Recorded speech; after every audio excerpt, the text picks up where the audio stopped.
بسم الله الرحمن الرحيم. حميم. تنزيل الكتاب من الله العزيز الحكيم. ما خلقنا السماوات والأرض وما بينهما إلا بالحق وأجل مسمى والذين كفروا عما أنذروا معرضون. قل أرأيتم ما تدعون من دون الله أروني ماذا خلقوا من الأرض أم لهم شرك في السماوات ائتوني بكتاب من قبل هذا أو أثارة من علم إن كنتم صادقين. ومن أضل ممن يدعو من دون الله من لا يستجيب له إلى يوم القيامة وهم عن دعائهم غافلون. അസ്സലാമു അലൈക്കും വറഹ്മത്തുള്ളാഹി വബറകാതുഹു. ഖുർആൻ പദം 1751 ദിവസത്തിലേക്ക് എല്ലാവരെയും ഹാർദമായി സ്വാഗതം ചെയ്യുന്നു. വിശുദ്ധ ഖുർആനിലെ 46-ാമത്തെ അധ്യായമായ സൂറത്തുൽ അഹ്കാഫിനെ പൊതുവായി പരിചയപ്പെടുത്തിക്കൊണ്ടുള്ള പഠനമാണ് ഇന്ന് നിർവഹിക്കുന്നത്. പഠനം ആരംഭിക്കുന്നതിനായി ആദരണീയനായ ഡോക്ടർ A.I. വിലായത്തുള്ള സാഹിബിനെ ക്ഷണിക്കുന്നു. السلام عليكم ورحمة الله وبركاته. أعوذ بالله من الشيطان الرجيم. بسم الله الرحمن الرحيم. آمين. تنزيل الكتاب من الله العزيز الحكيم. ما خلقنا السماوات والأرض وما بينهما إلا بالحق وأجل مسمى والذين كفروا عما أنذروا معرضون. قل أرأيتم ما تدعون من دون الله أروني ماذا خلقوا من الأرض أم لهم شرك في السماوات ائتوني بكتاب من قبل هذا أو أثارة من علم إن كنتم صادقين. ومن أضل ممن يدعو من دون الله من لا يستجيب له إلى يوم القيامة وهم عن دعائهم غافلون. സദഖല്ലാഹുൽ അലിയ്യുൽ അദീം. സൂറത്തുൽ അഹ്ഖാഫിലെ തുടക്കത്തിലുള്ള ഏതാനും ആയത്തുകളാണ് നിങ്ങളെ കേൾപ്പിച്ചിട്ടുള്ളത്. സൂറത്തുൽ അഹ്ഖാഫിന്റെ പഠനം നമ്മൾ ആരംഭിക്കുകയാണ്. വിശുദ്ധ ഖുർആനിലെ 46-ാമത്തെ അധ്യായമാണ് സൂറത്തുൽ അഹ്ഖാഫ്. 35 ആയത്തുകൾ അടങ്ങിയ മക്കയിൽ അവതരിച്ച സൂറത്താണ് അൽ അഹ്ഖാഫ്. അൽ അഹ്ഖാഫ് എന്ന പദം ഈ സൂറത്തിലെ 21-ാമത്തെ ആയത്തിൽ വരുന്നുണ്ട്. ഉദ്കുർ അഖാ ആദിൻ ഇത് അൻദറ ഖൗമഹു ബിൽ അഹ്ഖാഫ് എന്ന് പറഞ്ഞുകൊണ്ടുള്ള ഒരു പരാമർശം 21-ാമത്തെ ആയത്തിൽ കാണാം. ആദ് സമൂഹത്തിന്റെ സഹോദരൻ, അവരുടെ കൂട്ടുകാരൻ ഹൂദ് അലൈഹി ഇസ്ലാമിനെ പരാമർശിച്ചുകൊണ്ടുള്ള ഒരു പ്രയോഗമാണ്. അദ്ദേഹം തന്റെ അഹ്ഖാഫില് ഉണ്ടായിരുന്ന ജനതയെ താക്കീത് ചെയ്ത സന്ദർഭം ഓർക്കുക എന്ന് പറഞ്ഞുകൊണ്ടുള്ള ഒരു പരാമർശമാണ് 21-ാമത്തെ ആയത്തിൽ വരുന്നത്. ഈ ആയത്തിൽ നിന്നാണ് അൽ അഹ്ഖാഫ് എന്ന പേര് ഈ സൂറത്തിന് ലഭിക്കുന്നത്. അൽ അഹ്ഖാഫ് എന്ന വാക്ക് ഹിഖഫ് എന്ന അറബി പദത്തിന്റെ ബഹുവചനാണ്. അഹ്ഖാഫ് എന്ന ബഹുവചനം ഹിഖഫ് എന്ന പദത്തിന്റെ ബഹുവചനം. ഹിഖഫ് എന്ന് പറഞ്ഞാൽ ഇങ്ങനെ വളഞ്ഞു പൊളഞ്ഞ് പോകുന്ന അല്ലെ നിലകൊള്ളുന്ന ഈ മണൽക്കൂനകളെയാണ് സൂചിപ്പിക്കുന്നത്. വിശാലമായ പരന്ന് കിടക്കുന്ന മരുഭൂമിയുടെ ചില ഭാഗങ്ങൾ കാറ്റിന്റെ ഗതി അല്ലെ നിരന്തരമായി കാറ്റടിച്ച് വീശുന്ന കാരണമായിട്ട് ചില ഭാഗങ്ങൾ അങ്ങനെ വളഞ്ഞു പൊളഞ്ഞു ഒരു മണൽ തിട്ടകളായിട്ട് മാറും. അല്ലെങ്കിൽ ഒരു സാൻഡ് ഹിൽസ് എന്ന് പറയും, ചെറിയ ചെറിയ കുന്നുകൾ പോലെ മണൽ ഒരു ഭാഗത്ത് ഒരു പ്രത്യേക ഷേപ്പിൽ അടിഞ്ഞു കൂടിയിട്ട് അങ്ങനെ അതൊരു കുന്നിന്റെ സ്വഭാവത്തിൽ അങ്ങനെ രൂപപ്പെട്ടിട്ടുണ്ടാവും. ഈ ഹിഖഫ് എന്ന വാക്കിന് ഇംഗ്ലീഷിൽ നൽകപ്പെടുന്ന ഒരു ഡിസ്ക്രിപ്ഷൻ അങ്ങനെയാണ്, വിൻഡ് കർവ്ഡ് സാൻഡ് ഹിൽസ് എന്നാണ്. കാറ്റടിച്ച് അങ്ങനെ ഒരു പ്രത്യേക കേർവ് രൂപത്തിൽ അങ്ങനെ രൂപപ്പെട്ടിട്ടുള്ള മണൽക്കൂനകൾക്ക് അല്ലെങ്കിൽ ചെറിയ മണൽ കുന്നുകൾക്കാണ് ഹിഖഫ് എന്ന വാക്ക് ഉപയോഗിക്കാറുള്ളത്. അൽ അഹ്ഖാഫ് എന്നത് അതിന്റെ ബഹുവചനാണ്. ഈ അഹ്ഖാഫ് എന്നത് ഒരു ഭൂപ്രദേശത്തെ, അൽ അഹ്ഖാഫ് എന്നത് ഒരു ഭൂപ്രദേശത്തെ പരാമർശിക്കുന്ന ഒരു പ്രയോഗമായിട്ടാണ് ഇവിടെ വരുന്നത്. ആദ്യ സമൂഹം അധിവസിച്ചിരുന്ന ഒരു ഭൂപ്രദേശത്തെ പരാമർശിക്കുന്ന ഒരു പേരായിട്ടാണ് ഇവിടെ പരാമർശിക്കപ്പെടുന്നത്. ഇന്ന് ആ പ്രദേശം അറേബ്യയിൽ അറിയപ്പെടുന്നത് റുബുൽ ഖാലി എന്ന പേരിലാണ്. എംറ്റി കോർട്ടറ്റ് എന്ന് ഇംഗ്ലീഷിൽ പറയാറുണ്ട്. അറേബ്യയുടെ, ഇന്നത്തെ സൗദി അറേബ്യയുടെ ഭാഗമായിട്ടുള്ള അതിന്റെ വടക്ക് ഭാഗത്ത് എന്ന് പറഞ്ഞാൽ ജസീറത്തുൽ അറബിന്റെയും യമനിന്റെയും അതുപോലെ സൽത്തനേറ്റ് ഓഫ് ഒമാന്റെയും ഇടക്കായിട്ടുള്ള മുഖ്യമായും സൗദി അറേബ്യയുടെ ഭാഗമായുള്ള ഒരു ഭൂപ്രദേശം. അതൊരു മരുഭൂമിയായി കിടക്കുന്ന ഒരു പ്രദേശമാണ്. അതാണ് റുബുൽ ഖാലി എന്ന പേരിൽ അറിയപ്പെടുന്ന, വളരെ ഭീതിജനകമായി പലരും പരാമർശിക്കാറുള്ള ഒരു മരുഭൂപ്രദേശമാണ്. ഈ പ്രദേശത്തൂടെ കടന്നു പോകലോ അല്ലെങ്കിൽ അവിടെ അതിലൂടെ യാത്ര ചെയ്ത്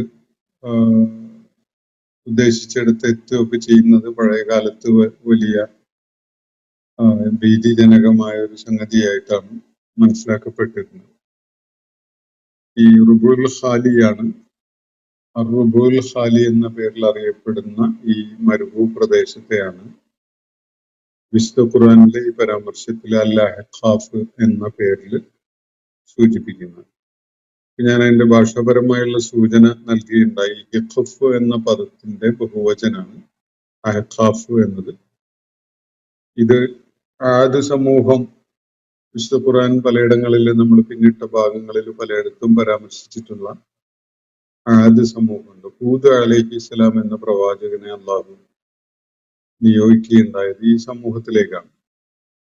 അവരുടെ സമൂഹത്തെ പോലെ തന്നെയുള്ള വളരെ ധിക്കാരപരമായ നിലപാട് കാരണമായിട്ട് ദൈവിക നടപടിയൊക്കെ ഏറ്റുവാങ്ങേണ്ടി വന്നിട്ടുള്ള ഒരു കൂട്ടരാണ് അഹ്ഖാഫുകാരായിട്ടുണ്ടായിരുന്നത്. അല്ലെങ്കിൽ ഈ റുബുൽ ഖാലിയിൽ താമസിച്ചിരുന്ന, ജീവിച്ചിരുന്ന ഹൂദ് അലൈഹിസ്സലാം അഭിസംബോധന ചെയ്തിരുന്ന ആളുകൾ. ആ കാലത്ത് ഹൂദ് അലൈഹിസ്സലാമിന്റെ താക്കീതുകൾ വകവെക്കാതെ അവര് ധിക്കാരികളായി ജീവിച്ച് അതിനെ തുടർന്നുണ്ടായ ദൈവിക നടപടിയെ തുടർന്നാണ് ആ പ്രദേശം ഇന്ന് കാണപ്പെടുന്ന വിധത്തില് വളരെ ഭീതിജനകമായ ഒരു മരുഭൂമിയായി മാറുന്നത് എന്നാണ് മനസ്സിലാക്കാൻ സാധിക്കുന്നത്. അവിടെ ഉണ്ടായ ദൈവിക നടപടിയെ തുടർന്നുള്ള ഒരു അവസ്ഥയാണ്. അപ്പൊ ഈ പ്രദേശത്തിന് അഹ്ഖാഫ് എന്ന പേര് വരുന്നത് ഒരു വളരെ വിശാലമായ, വളരെ വലിയൊരു മരുഭൂമിയില് കാറ്റിന്റെ ഗതി അനുസരിച്ച് രൂപപ്പെടുന്ന ഈ മണൽക്കൂനകളോ അല്ലെങ്കിൽ മണൽ കുന്നുകളോ ഒക്കെ ധാരാളം ഉള്ള ഒരു പ്രദേശം എന്നുള്ള നിലക്കാണ് അതിന് ഈ അഹ്ഖാഫ് എന്ന പേര് വരുന്നത്. ഇതിനെ റുബുൽ ഖാലി എന്ന് വിളിക്കുന്നതും ഈ ഭൂപ്രദേശത്തിന്റെ പ്രത്യേകതകൾ പരിഗണിച്ചുകൊണ്ട് തന്നെയാണ്. റുബു എന്ന് പറഞ്ഞാൽ ക്വാർട്ടറ്റ് എന്നാണ്. ഒരു ഭൂപ്രദേശം അത് ഒന്നുമില്ലാത്ത ശൂന്യമായി കിടക്കുന്ന ഒരു ഭൂപ്രദേശം എന്ന അർത്ഥത്തിലാണ് അർബുൽ ഖാലി എന്ന് അതിന് പേര് വരുന്നത്. ഖാലി എന്ന വാക്ക് ഒന്നുമില്ലാത്ത ശൂന്യത മാത്രമായുള്ള എന്നുള്ള അർത്ഥത്തിലാണ്. അതിൽ നിന്നാണ് മലയാളത്തിലെ കാലി എന്ന പ്രയോഗം വന്നിട്ടുള്ളത്. കാലിയായ ഇടം എന്നൊക്കെ നമ്മൾ പറയുന്നത് ഈ വാക്കിന്ന്, ഈ അറബി വാക്കിന്ന് നിഷ്പന്നമായ ഒരു പദം എന്നുള്ള നിലക്കാണ്. അപ്പോ ജിയോഗ്രഫിക്കലായിട്ട് ഇത് ഞാൻ സൂചിപ്പിച്ചു, ജസീറത്തുൽ അറബിന്റെയും യമന്റെയും അതുപോലെ ഒമാന്റെയും ഇടക്കായിട്ടുള്ള ഒരു മരുഭൂപ്രദേശമാണ്.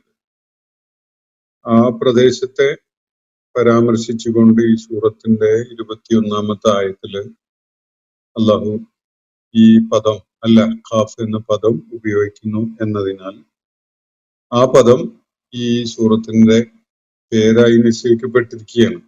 ഇതാണ് പേര് സംബന്ധമായിട്ട് സൂചിപ്പിക്കാനുണ്ടായിരുന്ന സംഗതി. അപ്പോ ഈ സൂറത്ത് മക്കയിൽ അവതരിച്ച 35 ആയത്തുകൾ അടങ്ങിയ ഒരു സൂറത്താണ്.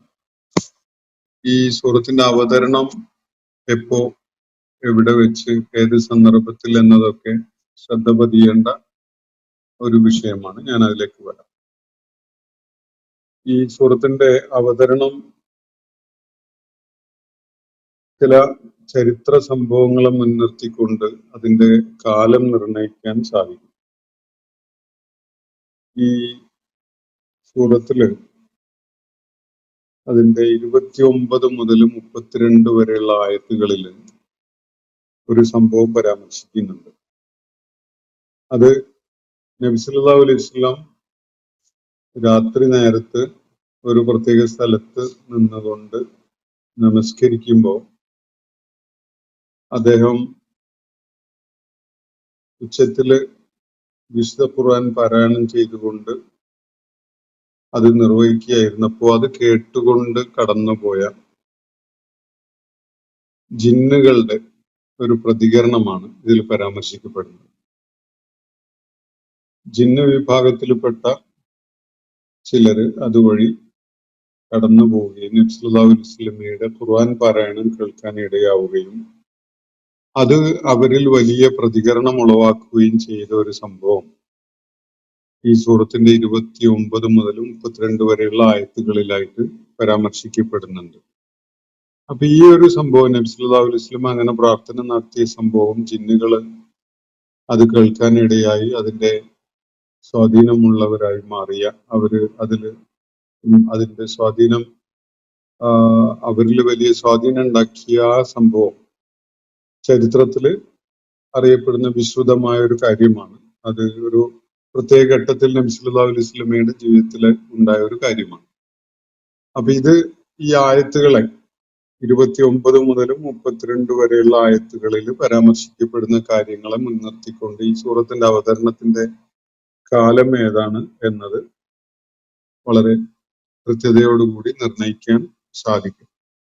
അതുകൊണ്ട് വലിയ അത് സംബന്ധമായി സൂറത്തിന്റെ അവതരണം ഏത് ഘട്ടത്തിലായിരുന്നു എന്ന സംബന്ധമായ വലിയ സങ്കീർണതയൊന്നും നിലനിൽക്കുന്നില്ല.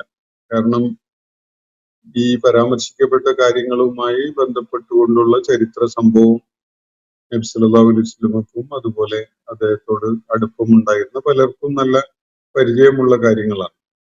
അപ്പോ ഇത് നബി സല്ലല്ലാഹു അലൈഹി വസല്ലമയുടെ നുബുവത്തിന്റെ 10-ാം വർഷത്തിലുണ്ടായ ഒരു സംഭവമാണ്. നബി സല്ലല്ലാഹു അലൈഹി വസല്ലം അള്ളാഹുവിന്റെ പ്രവാചകനായി നിശ്ചയിക്കപ്പെട്ട് ഏകദേശം 10 വർഷം പിന്നിടുന്ന ഘട്ടത്തിൽ ഉണ്ടായ ഒരു സംഭവമാണ്. ആ 10-ാമത്തെ വർഷം എന്നത് ചരിത്രത്തില് ആമുൽ ഹുസൻ എന്ന പേരിലാണ് അറിയപ്പെടുന്നത്. നബി സല്ലല്ലാഹു അലൈഹി വസല്ലമയുടെ വ്യക്തി ജീവിതത്തില് ഉണ്ടായ വളരെ വിഷമകരമായ ചില സംഭവങ്ങളെ പരാമർശിച്ചുകൊണ്ട് ആ വർഷത്തിന് നബി സല്ലല്ലാഹു അലൈഹി വസല്ലം തന്നെ ആമുൽ ഹുസൻ ദുഃഖവർഷം എന്ന പേരില് പരാമർശിക്കുകയുണ്ടായിട്ടുണ്ട്. അങ്ങനെയാണ് ആ പേര് വരുന്നത്. യഥാർത്ഥത്തിൽ ആ ഒരു വർഷം തീർച്ചയായിട്ടും ചില ദുഃഖകരമായ സംഭവങ്ങൾ നബി സല്ലല്ലാഹു അലൈഹി വസല്ലം നേരിട്ടു എന്നത് ആ വർഷത്തിനെ ശ്രദ്ധേയമാക്കുന്നുണ്ട്. അതിനു മുമ്പ് തന്നെ നുബുവത്തിനെ തുടർന്ന് നബി സല്ലല്ലാഹു അലൈഹി വസല്ലം ആദ്യത്തെ 2-3 വർഷങ്ങൾ പിന്നിടുന്നതോടെ ജനങ്ങൾക്കിടയിലേക്ക് അള്ളാഹുവിന്റെ മാർഗത്തിലേക്ക് അവരെ ക്ഷണിക്കുന്ന പ്രബോധന പ്രവർത്തനങ്ങൾ നിർവഹിച്ചു തുടങ്ങുകയാണ് പരസ്യമായിട്ട്. 6-7 വർഷങ്ങൾ പിന്നിടുന്നതോടുകൂടി അദ്ദേഹം നേരിടേണ്ടി വന്ന പ്രതിസന്ധി വളരെ രൂക്ഷമായിട്ട് മാറുകയാണ്. ആളുകൾ വളരെ ശത്രുതാപരമായിട്ടുള്ള നിലപാട് സ്വീകരിച്ചു. നുബുവത്തിന്റെ 7-ാം വർഷം മുതൽ 10-ാം വർഷം വരെ മക്കയിലെ ആളുകൾ 3 വർഷത്തോളം നീണ്ടു നിൽക്കുന്ന ഒരു ഉപരോധവും ബഹിഷ്കരണവും ഒക്കെ നടപ്പിലാക്കി. നബി സല്ലല്ലാഹു അലൈഹി വസല്ലമയും അനുയായികളും വല്ലാത്ത പ്രതിസന്ധി അവരുടെ നിത്യജീവിതത്തിൽ അനുഭവിച്ച ഒരു ബഹിഷ്കരണവും ഒരു ഊര് വിലക്കും ഒക്കെ ആയിരുന്നു. ആ ഘട്ടത്തിൽ നബി സല്ലല്ലാഹു അലൈഹി വസല്ലമയും ബനൂ ഹാഷിമിലെ ഖുറൈശി ഗോത്രത്തിലെ ബനൂ ഹാഷിം വിഭാഗക്കാര് ഷുഐബ് അബി താലിബില് തങ്ങേണ്ടി വരുന്ന ഒരു കാലമാണ്.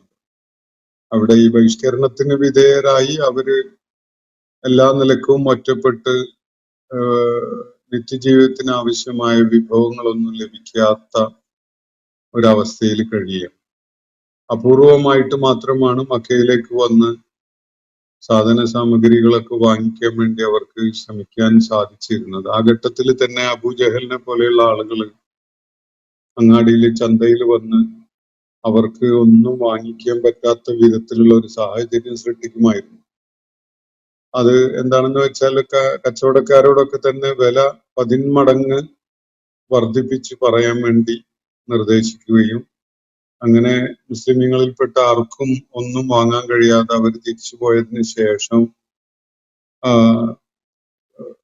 അന്നത്തെ കമ്പോള വിലയേക്കാൾ കൂടുതൽ വില കൊടുത്തുകൊണ്ട് അവർ കച്ചവടക്കാരിൽ നിന്ന് അത് വാങ്ങാൻ സന്നദ്ധരാകുകയൊക്കെ ചെയ്തുകൊണ്ടാണ് ഈ കച്ചവടക്കാരിൽ നിന്ന് പോലും യാതൊന്നും വാങ്ങാൻ ഇവർക്ക് പറ്റാത്തൊരവസ്ഥ അവർ സൃഷ്ടിക്കുകയുണ്ടായത്.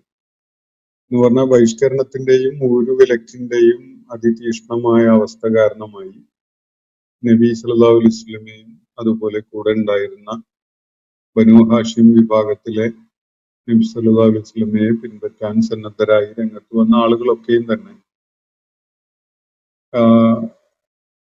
വളരെ കഷ്ടപ്പെട്ടുകൊണ്ടാണ് അവര് ആ ഘട്ടത്തിൽ ഷുഐബ് അബി താലിബില് ജീവിച്ചു പോരുകയുണ്ടായത്. പച്ചിലകള് പറിച്ചു തിന്നുകയും അവരുടെ ആ ഘട്ടത്തില് അവരുടെ വിസർജ്യം ആടിന്റെ ഒക്കെ വിസർജ്യം പോലെയുള്ള ഒരവസ്ഥ ഇവരെ ആയിട്ടുണ്ടായിരുന്നു എന്നതൊക്കെയാണ് ചരിത്രം വെളിപ്പെടുത്തുന്നത്. അവര് സാധാരണ മനുഷ്യർ കഴിക്കുന്ന ഭക്ഷണമൊന്നും കഴിക്കാൻ കഴിയാത്ത, അതൊന്നും ലഭ്യമാവാതെ ഉണക്ക ഇലകളും അതുപോലെ ലഭ്യമായിരുന്ന പച്ച ഇലകളും ഒക്കെ പറിച്ചു തിന്നുന്ന ഒരു ഗതികെട്ട അവസ്ഥയിലേക്ക് അവരെല്ലാവരും എത്തിയിട്ടുണ്ടായിരുന്നു. അപ്പൊ ഇത് ഈ നുബുവത്തിന്റെ 7 മുതൽ 10 വരെയുള്ള വർഷത്തിന്റെ ഒരു അവസ്ഥയാണ്. ഈ അവസ്ഥ പിന്നിട്ട് 10-ാം വർഷത്തോടുകൂടി ഈ ഉപരോധവും ഊരുവിലക്കും ഒക്കെ പല കാരണങ്ങളാലും പിൻവലിക്കപ്പെടുകയും അവര് അതിൽ നിന്നൊന്നും മുക്തി നേടി വരികയും ചെയ്യുന്ന ഒരു സന്ദർഭത്തിലാണ് നബി സല്ലല്ലാഹു അലൈഹി വസല്ലമയുടെ ജീവിതത്തിലെ വളരെ വേദനാജനകമായ 2 സംഭവങ്ങൾ ഉണ്ടാവുന്നത്. അത് ഒന്ന് അബൂ താലിബ് നബി സല്ലല്ലാഹു അലൈഹി വസല്ലമയുടെ പിതൃവ്യനും അതുപോലെ സംരക്ഷകനും ഒക്കെ ആയിരുന്ന അബൂ താലിബിന്റെ മരണമാണ്. അബൂ താലിബിന്റെ മരണം സംഭവിച്ച് 1 മാസം പിന്നിടുന്നതോടുകൂടി നബി സല്ലല്ലാഹു അലൈഹി വസല്ലമയുടെ ആദ്യ പത്നി, പ്രിയപത്നി ഖദീജ റളിയല്ലാഹു അൻഹ ഈ ലോകത്തോട് വിട പറഞ്ഞ് യാത്രയാവുകയാണ്. ഈ 2 പേരുമാണ് നബി സല്ലല്ലാഹു അലൈഹി വസല്ലമയുടെ ദൗത്യ നിർവഹണ ജീവിതത്തിന്റെ നുബുവത്തിനെ തുടർന്നുള്ള കാലത്തെ ആദ്യത്തെ 10 വർഷത്തെ ഏറ്റവും വലിയ താങ്ങും തണലുമായി ഉണ്ടായിരുന്നത്. ഖദീജ റളിയല്ലാഹു അൻഹാ നബി സല്ലല്ലാഹു അലൈഹി വസല്ലമയിൽ ആദ്യം തന്നെ വിശ്വാസം പ്രഖ്യാപിച്ച വ്യക്തിയാണ്. എന്നാൽ അബൂ താലിബ് നബി സല്ലല്ലാഹു അലൈഹി വസല്ലമയിൽ വിശ്വാസമൊന്നും പ്രഖ്യാപിക്കുകയുണ്ടായിട്ടില്ല. പക്ഷെ അദ്ദേഹം നബി സല്ലല്ലാഹു അലൈഹി വസല്ലമയുടെ സംരക്ഷകനായിക്കൊണ്ട് അവസാനം വരെ നിലകൊള്ളുകയുണ്ടായ അദ്ദേഹത്തിന്റെ പിതൃവ്യനാണ്, പിതാവിന്റെ സഹോദരൻ അബ്ദുൽ മുത്തലിബിന്റെ മകനാണ് അബൂ താലിബ്. അബ്ദുള്ള ആണല്ലോ നബി സല്ലല്ലാഹു അലൈഹി വസല്ലമയുടെ പിതാവ്. അബ്ദുള്ളയുടെ സഹോദരനായിരുന്ന ആളാണ് അബൂ താലിബ്. അപ്പോ ഈ രണ്ടു പേരും നബി സല്ലല്ലാഹു അലൈഹി വസല്ലം നേരിട്ടുകൊണ്ടിരുന്ന ഉപരോധവും ഊരുവിലക്കും ആ നാട്ടുകാരിൽ നിന്നുള്ള ബഹിഷ്കരണവും അതുപോലെയുള്ള വളരെ കടുപ്പമുള്ള ദുരനുഭവങ്ങൾ പലതും ഏറ്റുവാങ്ങിയ ഘട്ടത്തിലും നബി സല്ലല്ലാഹു അലൈഹി വസല്ലമക്ക് വലിയ ആശ്വാസമായിരുന്ന രണ്ടാളുകളാണ് ഇവർ. ഈ രണ്ടുപേരുടെയും മരണം അദ്ദേഹത്തിന്റെ ജീവിതത്തിൽ വല്ലാത്തൊരു ഒരു അദ്ദേഹത്തെ വല്ലാതെ ദുർബലനാക്കിയ, മാനസികമായി തളർത്തിയ ഒരു സംഭവമാണ്. അതുകൊണ്ട് ഈ വർഷത്തിന് ആമുൽ ഹുസ്ൻ എന്നാണ് നബി സല്ലല്ലാഹു അലൈഹി വസല്ലം പലപ്പോഴും പരാമർശിക്കാറുണ്ടായിരുന്നത്. ഈ ഉപരോധം പിൻവലിക്കുകയും അതിനെ തുടർന്നുള്ള ഈ ദുഃഖകരമായ സംഭവങ്ങളൊക്കെ ഉണ്ടാവുകയും ചെയ്തു എന്നതുകൊണ്ടൊന്നും മക്കയിലെ ആളുകളുടെ നിലപാടില് യാതൊരു അലിവും അല്ലെങ്കിൽ മയപ്പെടുത്തലോ ഒന്നും ഉണ്ടാവുന്നില്ല. അവര് കൂടുതലായിട്ട് ക്രൂദ്ധമായി അദ്ദേഹത്തെ പ്രയാസപ്പെടുത്തുന്ന കടുത്ത നടപടികളൊക്കെ ആയിട്ട് മുന്നോട്ട് പോവുകയാണ് അവർ ചെയ്യുന്നത്. അപ്പോ ഉപരോധമൊക്കെ പിൻവലിച്ചുവെങ്കിലും ഈ ബഹിഷ്കരണവും ഒറ്റപ്പെടുത്തലും ഒക്കെ പിൻവലിച്ചുവെങ്കിലും പുറത്തിറങ്ങി നടക്കാൻ പ്രയാസമായ ഒരവസ്ഥ തന്നെയാണ് നിലനിന്നിരുന്നത്. ആ ഘട്ടത്തിലാണ് ഒരു ദിവസം മക്കയില് ഒരു കമ്മാടിയായ ഒരു മനുഷ്യൻ നബി സല്ലല്ലാഹു അലൈഹി വസല്ലമയുടെ മേലെ നടന്നു പോകുമ്പോൾ മണ്ണ് വാരി ഇടുകയുണ്ടായത്. അങ്ങനെയൊക്കെയുള്ള വളരെ പ്രയാസം സൃഷ്ടിച്ച അനുഭവങ്ങളുടെ ഒരു വർഷമാണ് ഈ ആമുൽ ഹുസ്ൻ. അപ്പോ നേരത്തെ ഞാൻ സൂചിപ്പിച്ച പൊതുവായ ശത്രുതയും പകയും ഒക്കെ കാണിച്ചുകൊണ്ടുള്ള ഒരു സാഹചര്യം, പിന്നെ 3 വർഷത്തെ ഉപരോധത്തിന്റെ ഘട്ടത്തിൽ ഷുഐബ് അബി താലിബ് എന്ന പേരിൽ അറിയപ്പെടുന്ന ആ പ്രദേശത്ത് പട്ടിണിയും അതികഠിനമായ കഷ്ടപ്പാടുകളും ഒക്കെ ആയിട്ട് കഴിഞ്ഞിരുന്ന ആ കാലം, ഇതൊക്കെ കാരണമായിട്ട് അതിൻ്റെയൊക്കെ പ്രതിസന്ധികളെ ഒക്കെ ഓവർകം ചെയ്ത് ഈ ഊരുവിലക്കൊക്കെ പിൻവലിച്ച ഘട്ടത്തിൽ അതിനെ തുടർന്നാണ് അബൂ താലിബിന്റെയും തുടർന്ന് ഖദീജ റളിയല്ലാഹു അൻഹയുടെയൊക്കെ മരണം സംഭവിക്കുന്നത്.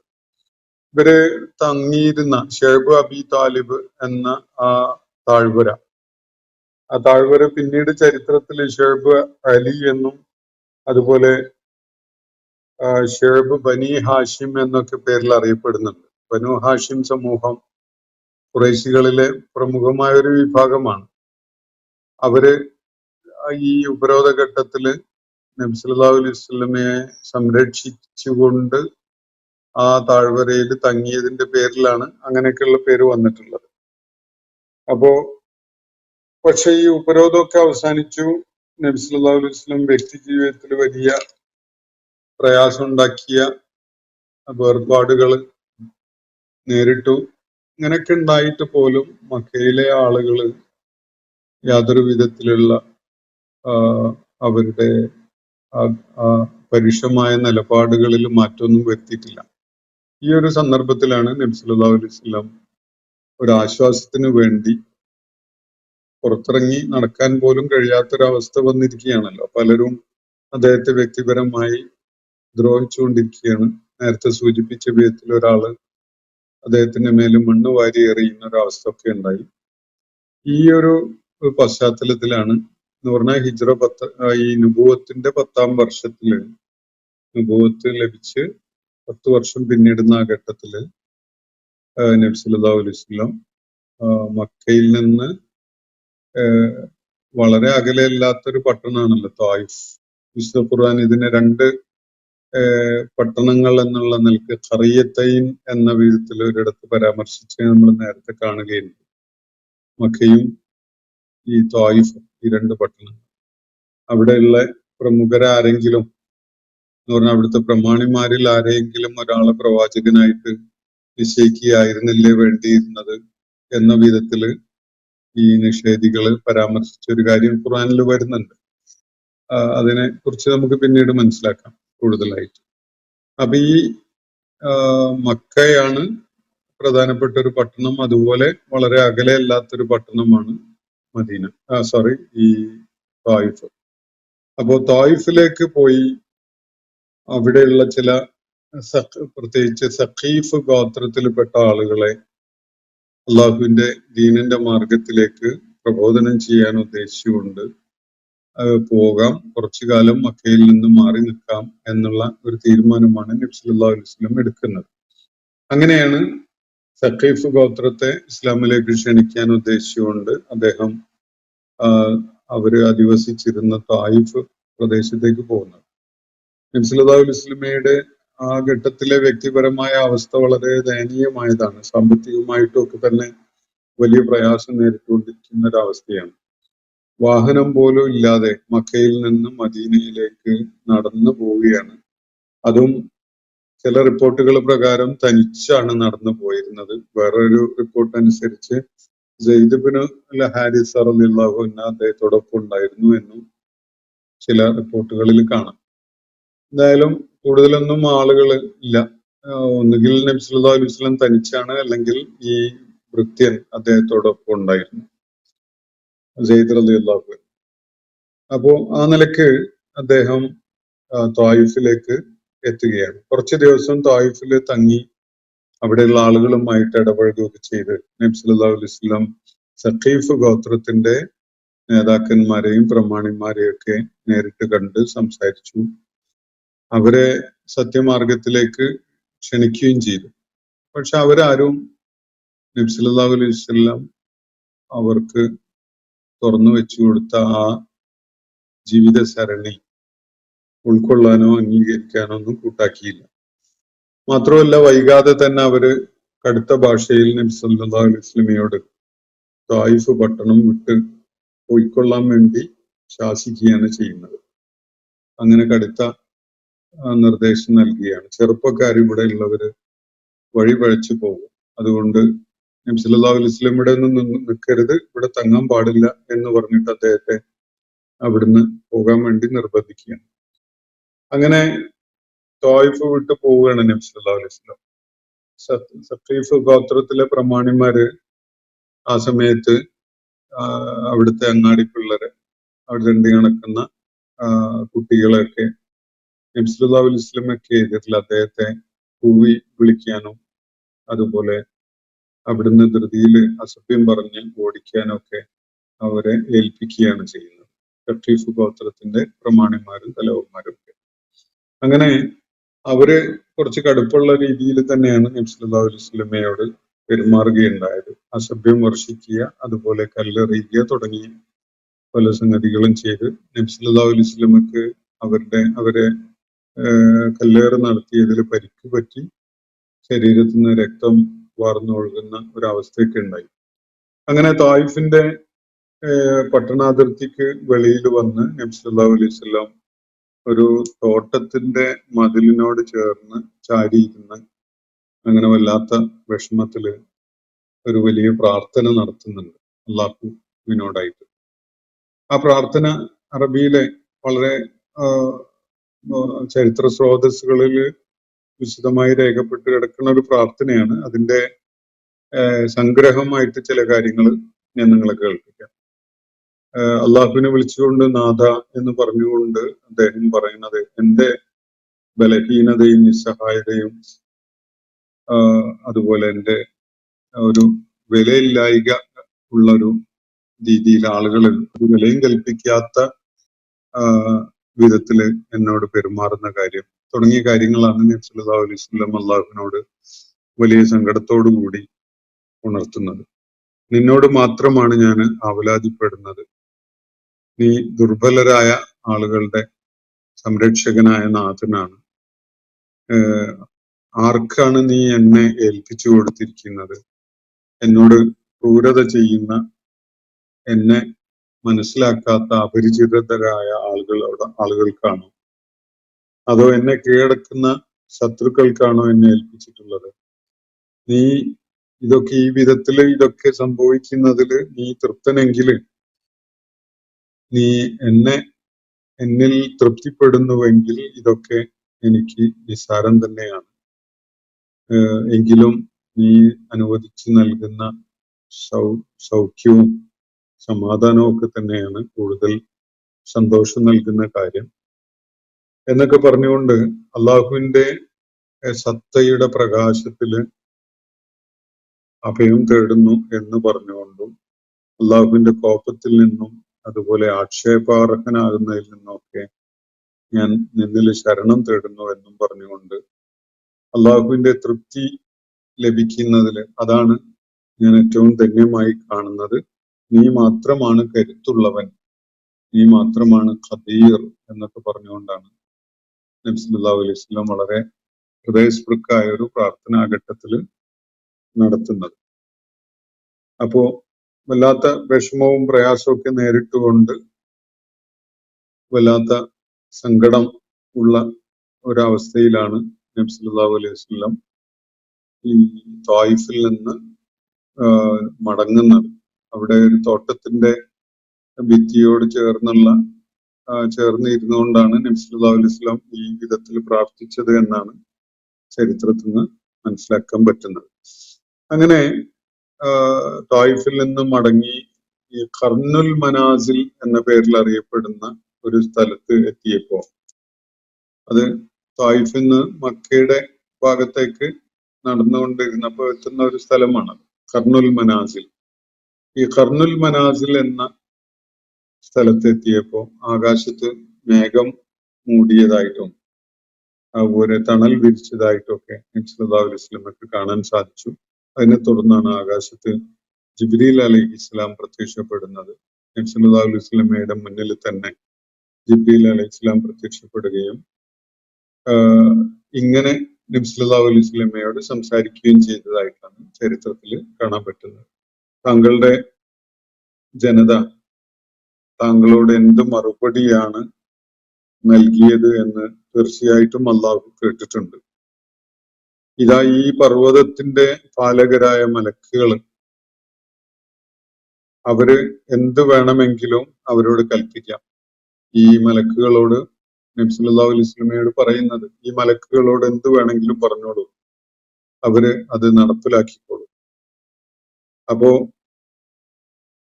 അവര് നബി സല്ലല്ലാഹു അലൈഹി വസല്ലം ചോദിക്കുന്നത് ഈ മലക്കുകള് ഈ മലക്കുകൾ പറയുന്നത് വേണമെങ്കിൽ ഈ മലകള് ഈ ത്വായിഫിലെ ആളുകളുടെ മേൽ മറിച്ചിടാം എന്നാണ് അവര് മലക്കുകൾ പറയുന്നത് നബി സല്ലല്ലാഹു അലൈഹി വസല്ലമയോട്. അപ്പോ നബി സല്ലല്ലാഹു അലൈഹി വസല്ലം അതിന് പ്രതികരണമായിട്ട് പറയുകയുണ്ടായത്, ഒരിക്കലും അങ്ങനെ വേണ്ട, അത് ചെയ്യരുത്.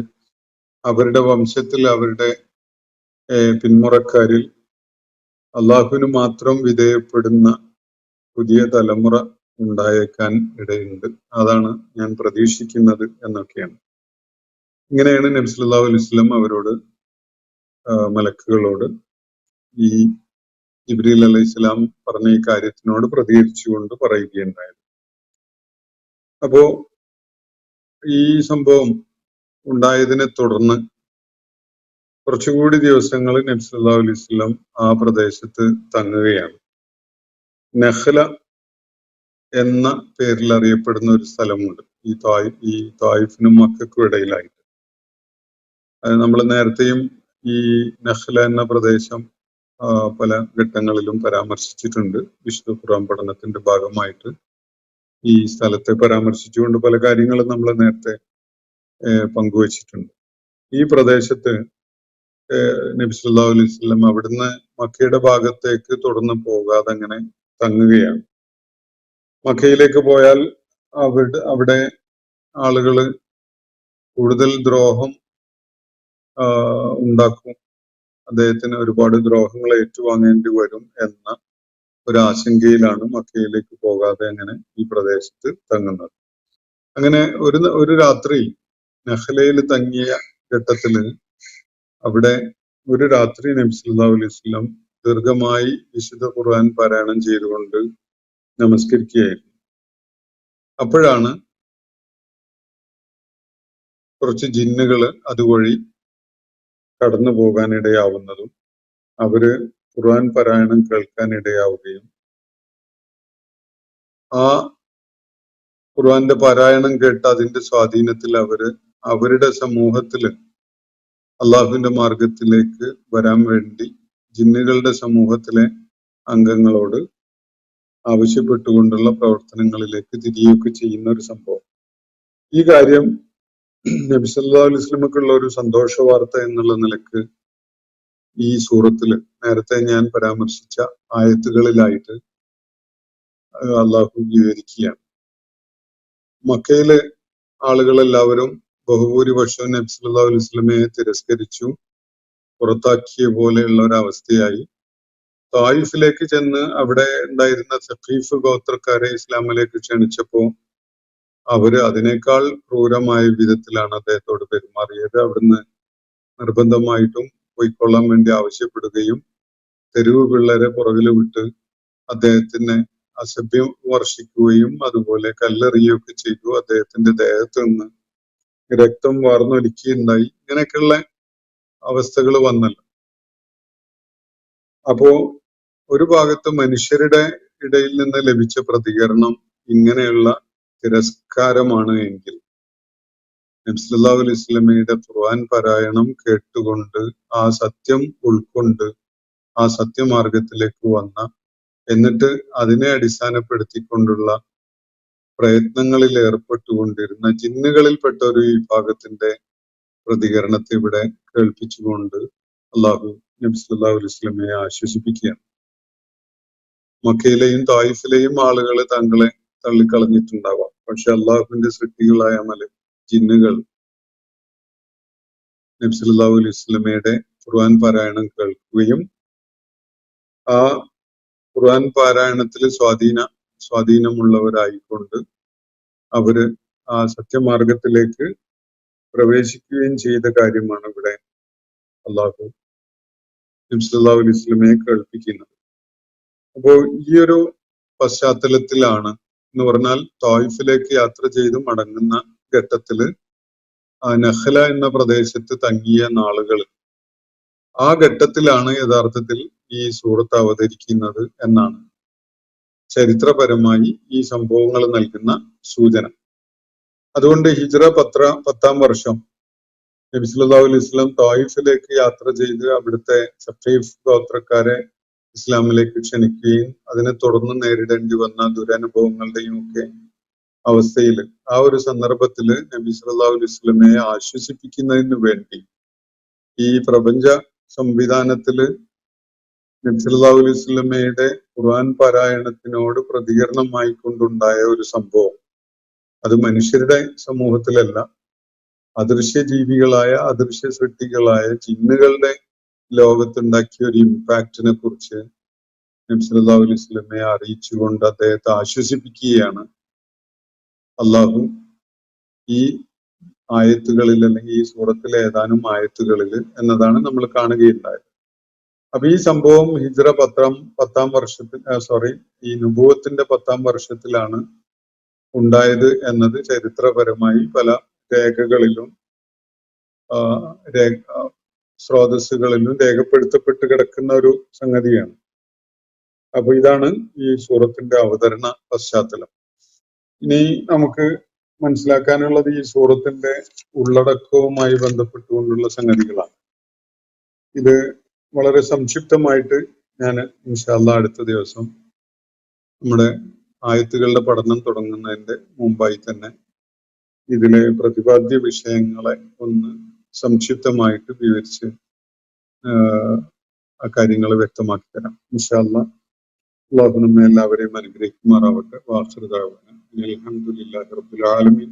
അസ്സലാമു അലൈക്കും വറഹ്മത്തുള്ളാഹി വബറകാതുഹു. ഇന്നത്തെ ഖുർആൻ പദം ഇവിടെ സമാപിക്കുന്നു. ഖുർആൻ പഠനത്തിൽ പങ്കെടുത്ത എല്ലാവർക്കും അള്ളാഹു അർഹമായ പ്രതിഫലം നൽകി അനുഗ്രഹിക്കട്ടെ. വആഖിർ ദഅവാനാ അനിൽ ഹംദുലില്ലാഹി റബ്ബിൽ ആലമീൻ. അസ്സലാമു അലൈക്കും വറഹ്മത്തുള്ളാഹി വബറകാതുഹു.